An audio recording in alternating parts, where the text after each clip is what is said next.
Squirrels! So hello, and welcome to another Legend of Runeterra video. My name is Chris, and today we are going, well, this whole week really, this next week, we are going to do something quite fun, I think, because you'll all be probably pretty familiar with this by now, particularly if you are on the Reddit, because this is the Riot's opinion of the current meta post. Because in that post, Riot Dovagetes released the sort of internal list from Riot of every champion that has at least one deck with a 50% or higher win rate in the current meta since Guardians of the Ancient. And here they all are. 39 of the 61 champions. You can see it's a nice long list. And then if you go to 49%, you add some more. But of course, 39 out of 61 means that there are 22 champions that do not have a win rate of 50% or higher in any deck that they appear in. So that got me thinking, well, for this next, week, 8 days, what we're going to do is we're going to take two champions from this big list of all the sort of successful champions, if you could say. We're going to take the 49% champions, and we're going to take the even lower champions than that. And we are going to look at how we could maybe fix them. There is some surprise names on that list that if you go through, you'll be like, really? Wait, what? So that's going to be interesting to talk about. So we're going to take two from the big list here of the successful champions, and then all the others, which gives us 24 champions, 3 each day for 8 days, talking about, what changes we could make, and then I'll give sort of my overall opinion at the end of each one of these champions.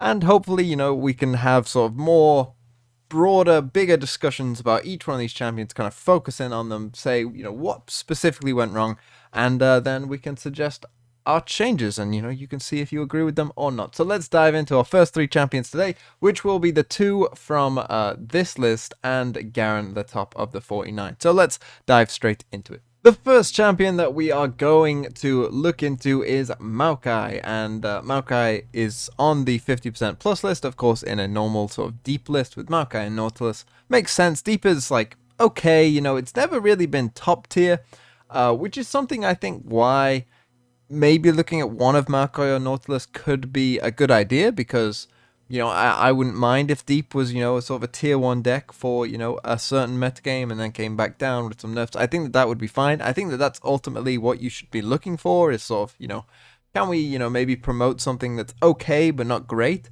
And can we demote the things that are great down to okay, and then sort of swap it around, just keep things fresh. And so I think Maokai would be a good buff target if they did go for it, because when we look at Maokai and we look at sort of the toss cards that exist within Shadow Isles, and so you could see this sort of Maokai's core package of cards, I'm sure most of you could agree. We have, some pretty decent cards. Sea Scarab, I think, was a very good card to come out for Maokai. After it got its buff, it is a power card, I would say, within the Deep archetype. If you can find one early, it really does help you. And I know people thought like, oh, you'll get this sometimes when it's random or whatever. I think actually the benefit of this card outweighs that. Those few times that you do happen to get a Sea Scarab rather than, something a bit bigger. I think that overall it's not too big of a deal. And Dead Bloom Wanderer is also a pretty good card. But if we look at the others, Sapling Toss has never really seen play. Sap Magic has, we'll get into that. And Thorny Toad isn't great either. And then you've also got cards like Blighted Caretaker and the 5-mana card, hold on, we'll get there, Neverglade Collector as well. Based on their art and sort of what they show, seems pretty Maokai-ish. But, they kind of haven't really functioned with Maokai, but are still good cards, so I'm not going to focus too much on them. So other than some of Maokai's support cards not being the best, what else is a problem with Maokai? Well, there's a couple of things that you could point to. Of course, being a 4-mana 1/4 is quite slow, very slow, in fact, and, if you do want to play Maokai on turn 4, you're probably not going to be able to play another ally, which means you're not going to be able to get his ability off on the turn that you play him. And so, if you're looking at playing him on turn 5, then, on turn 5 a 1/4 is, of course, even worse. And so his stat line leaves a lot to be desired, of course. But his effect is, pretty promising. It's pretty good for what the whole archetype wants. So his effect is quite strong. But when we look at Maokai's leveled up condition, He levels up, he obliterates the enemy deck, leaving 4 non-champions. Now, this, of course, is one of, I would say, the coolest level up, abilities in the game. Particularly when it was revealed, of course. If you were around at that time, everyone was going absolutely nuts at Deep because it was such a clever archetype. It was such a clever thing to do. It was just ingenious, really. And Maokai's leveling up and obliterating the whole enemy deck. Of course, we have the Watcher now, which kind of is. It's put Maokai, in a bit of a backseat. It's not nearly as sort of unique as it once was, which is also a bit of a shame. And hopefully, maybe that will get rectified with a Watcher change. Who knows? But Maokai did have one of the coolest levels up in the game. But you could again see some problems with it. The fact that it left 4 non-champions, 4 was just often enough time to be able to kill you. It was 2 attack turns and then maybe an extra turn after that as well. And it always just felt like 1 turn too many, if not, 2 turns too many, really. But definitely at least 1. Because if this said 3 instead of 4, that could mean that if you were attacking on the next turn, they only have 1 attack turn to try and kill you, which would be quite, difficult to do, and therefore make Maokai's level up, more of a win condition, you could say. He does also summon a sapling at round start, but again, by this sort of very late stage in the game, maybe not the biggest deal in the world. So this is why I have included Maokai on this list, because his support cards might not be the best, and he himself has some problems. So how can we, fix Maokai? How could we buff Maokai? Well, let's start with some of the supporting cards first, and then we'll get into Maokai as well. First off, we'll come to Sapling Toss, and Sapling Toss is really a card that has never really seen that much play, probably because the idea of summoning something at next start and paying the 1 mana, you have to be in quite a commanding position to be able to do that. But also, I would say this is a very tricky card to buff. If you want to keep it burst speed, you have to start comparing this card to something like Valor, the card. I can't actually remember the card that summons Valor. We'll get into Demacia now. Type in Valor. What's it called? Blinding Assault is what it's called. But if you start comparing Sapling Toss to this, you have to be very careful with how you buff this card, because Blinding Assault, most people would agree, is a pretty good card. And I know that Valor does have Scout, but with the 1 health, that doesn't often matter all that much.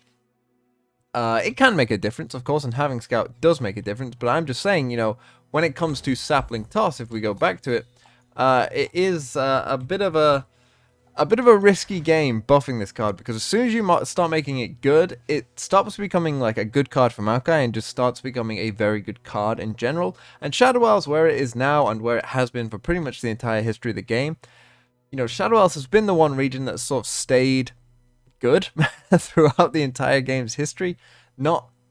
Pretty much every other region has come down, and Shadow Isles had its sort of time of big nerfs at the very start, but it was just completely busted, so it kind of stayed good and has done ever since.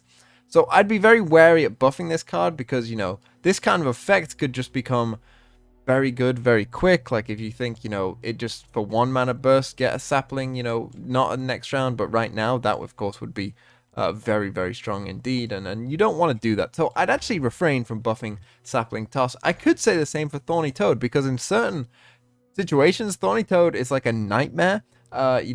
Being sort of, someone who likes to play aggro, anytime I see Thorny Toad, it's like the most annoying thing possible. Because the 1/4 stat line means that, it can probably trade for 2 little aggro, 1-drops or whatever. And the fact that it heals the Nexus 2 when it dies as well, and it's tossing, so it's helping them get further along. Again, this is another card that I'd be weary of buffing too much, because it's already very good in certain situations. And so, I don't want it to become oppressive in certain situations. Like if this became too good, then, and Deep became really good, then you would just not be able to probably see aggro or traditional forms of aggro come into the game. So that's probably another one that I'd refrain from. But Sap Magic, on the other hand, this is where we can really get into it. And luckily enough for us, Sap Magic is also Maokai's spell. Now this card, I don't think I've ever seen it played that wasn't like a Maokai champion spell. And even then, that's pretty rare as well, because this Toss 3, Heal All Allies 3, create a Maokai in your deck. The Heal All Allies 3, of course, does not affect your Nexus. And a lot of people have said that this should affect your Nexus, and that of course would be a pretty significant buff. I wouldn't be too problemed with them just having this heal the Nexus 3 as well. I think that that would probably be a pretty good change. Otherwise, you know, to change this card, you'd probably need to just, like, redesign it completely. Maybe you could make it summon a sapling instead. I don't know, you know, something like that. But healing the Nexus 3, I think, would be a good change and would help Maokai out as well. Because Maokai doesn't really suffer in deep that much. He more so suffers in his own game plan, you know, kind of deck, where you go for the Maokai level up and the Maokai win. And unfortunately, we just haven't really seen that come about as often, and I would like it to. And so that is why my other suggested change for Maokai would be to change his level up to leaving 3 non-champions instead of 4. That way, you know, it just becomes ever so slightly more likely that you can win the game with Maokai's level up condition, and I think that that would be a pretty good change in general. So those are the 2 changes I would make to Maokai, and now we can move on to our next champion. And the next champion we are going to talk about is Vi, and Vi is somewhat harder to sort of get a hold of because, unlike we just saw with Maokai, there isn't sort of a specific package. I know what the cards were. The cards were things like Veteran Investigator, Trail of Evidence, Patrol Wardens. It's all the things that cost less when you draw them. I'm actually fairly certain that Vi was meant to synergize with Twisted Fate. And the idea was you were going to build a deck that drew a bunch of cards with stuff like Insightful Investigator. You know, they had stuff like Make It Rain, cost 2 at the time. Pretty sure that that's what was meant to happen. You know, you play Patrol Wardens, Veteran Investigator, Gotcha, Insightful Investigator. This is sort of the Vi package, or at least I'm pretty sure it was meant to be. But obviously, the way Vi is designed, sort of, it never really came about. But I don't necessarily have a problem with any of these cards. I think they're all fine to exist as they do. You know, maybe you could say that certain cards need, you know, like Patrol Wardens maybe needs a buff or something like that. You know, I don't know. I personally wouldn't because, of course, PNC doesn't meant to have big stats, and I don't know how you would buff this without giving it extra stats, and so, you know, you probably don't want to do that. So really, most of the focus of this has to then come on to Vi. And when we look at Vi, I think, you know, her level 1 form is, you know, good. Some would say too good, you know, and almost to the point where it feels like Vi isn't a champion. The difference between her first condition and her second condition just feels so insignificant and small. And even though, you know, this is a nice ability to have or whatever, it just doesn't feel great. Now, those of you who might not remember, I'm not going to talk about buffing Vi in terms of stats because Vi used to have 5 health here and 6 health there, and that is when Karina Control really ruined, I will say ruined, the whole meta, and it was obnoxious, and it played Vi, and essentially it was just a list of like, hey, let's play good cards, and we'll win the game, you know? And that's pretty much what it was, and it was kind of one of my most hated decks for that reason, you know? I always, like, I don't mind Azira Aurelia as much because it's a synergistic deck at least, you know, you get to see cards like Sparring Student that have never seen play before but now have a home, whereas that deck was literally just, you know, hey, Ledros can win the game, let's win the game that way, which was quite frustrating, and Vi was a big part of that. But Vi's problem has always been, I think, her leveled up form. It has just never really felt worth leveling her up. And I think there's 2 sides to that. It's both that her level up maybe isn't impactful enough, even though dealing 5 to the enemy nexus, you know, is quite a big deal. It's also that her level 1 form maybe is just a bit too good, and so you might need to address both in a weird way. So let's get into how we might be able to do that. So let's start with Vi's first form, and I think for Vi's first form, what we could do is both lower this from 10 to something like 8, but also, you know, maybe lower a starting attack to something like 1. I think that that is the kind of thing that I would look to do with Vi to make it both potentially easier to level her up, but also, you know, require more progress to go on, you know, require this synergistic, you know, cycling deck, which is clearly what I think they intended for Vi, so that you can get her, you know, attack up very quickly. I think that that could do quite a bit of good, but I think most importantly for Vi, and this I think would be a change that would significantly increase Vi's play rate and interest as a card, is I think we need to look at something like Jinx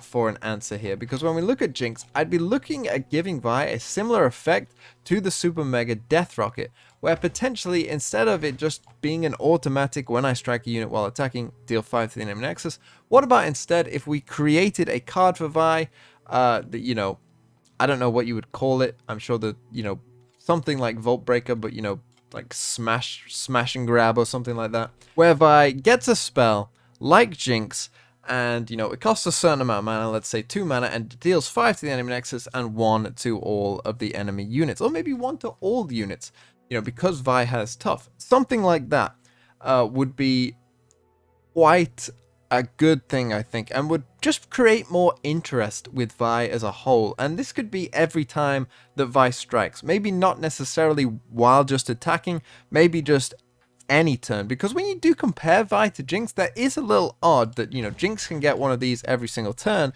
but Vi can only get it when you're attacking. And, you know, PNZ doesn't have rally effects necessarily, and Vi doesn't really synergize, you know, greatly with rally. It's okay, but I think that that kind of thing would make a lot more sense, that if you could get this kind of, you know, big rocket smash thing every turn for a start, and also if it did damage to enemy units, then Vi can become this, you know, big finisher that you feel like, well, now I definitely want to level up Vi, because she's going to have a big impact on the game. So moving on to our third and final champion, and it is of course Garen, and this is an interesting one.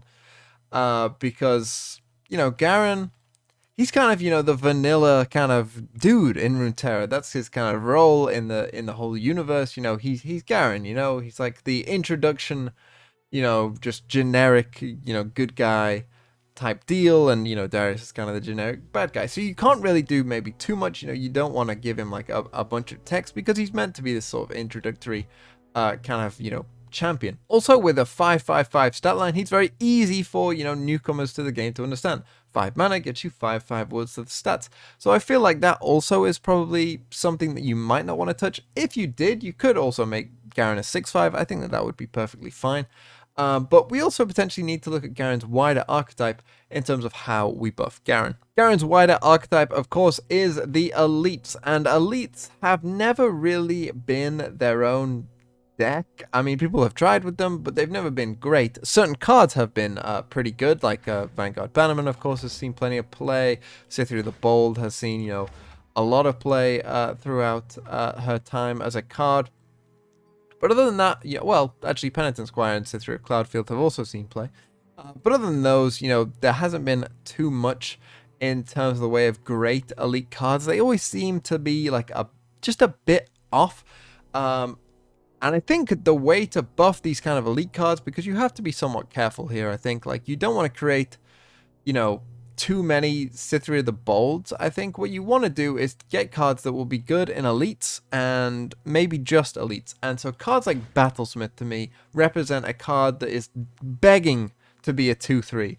This card should be a 2/3. What, in my mind, 100%, because it's a card that would benefit elites and pretty much only elites. You know, you're only going to play this in an elite deck, so go and put it in there. Another good target for that kind of buff would be Vanguard Squire, the you know, middle Cithria, we'll say, or even second Cithria now that there's 4 in the game, I suppose.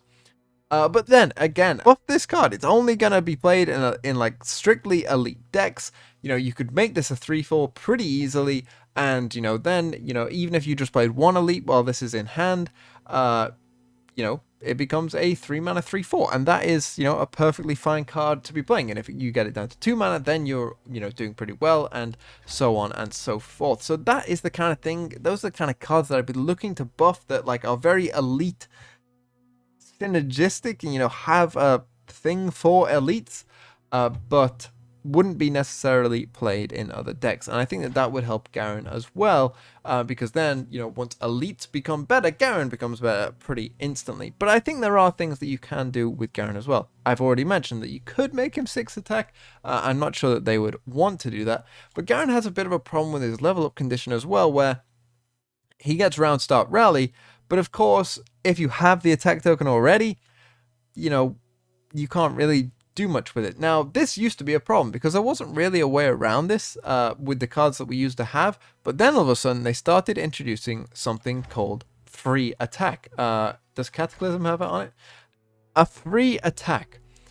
Now this, didn't exist until pretty recently with, Jarvan and cards like Cataclysm, and it was kind of an interesting idea, and people didn't really know how it was going to work at first, but now that we do understand how it works, I think, could it not be that Garen, if you have the attack token, so it's your attack turn normally anyway, Garen gives you a free attack, and maybe the way that would work is, that has to be an open attack, you can't develop into the free attack, and then on turns where you don't have the attack token, then you get the normal rally. So it would be round start, rally. If you have the attack token, then start a free attack. Could that not work? Would that not, help Garen, basically give you like a free scout attack with everything? I think that would be quite powerful and also make Garen, a card that is definitely worthy of consideration in a lot of decks. And as I say, we've never really seen Garen be tier 1. This is similar to Deep, really, where I wouldn't mind at all if Garen became tier 1. And, and then if he's too strong, you just bring him back down again. I think that is the way that they should be looking at this game. They should be putting little pins on champions of, these champions have never been really, really successful. Let's make it happen. How can we make that happen? That's what I'd be looking to do, and I think that kind of change would really help Garen, alongside other buffs to the elite archetype, particularly Battlesmith. I really want to see this card buffed. It seems to me like a perfect option for a card to be buffed.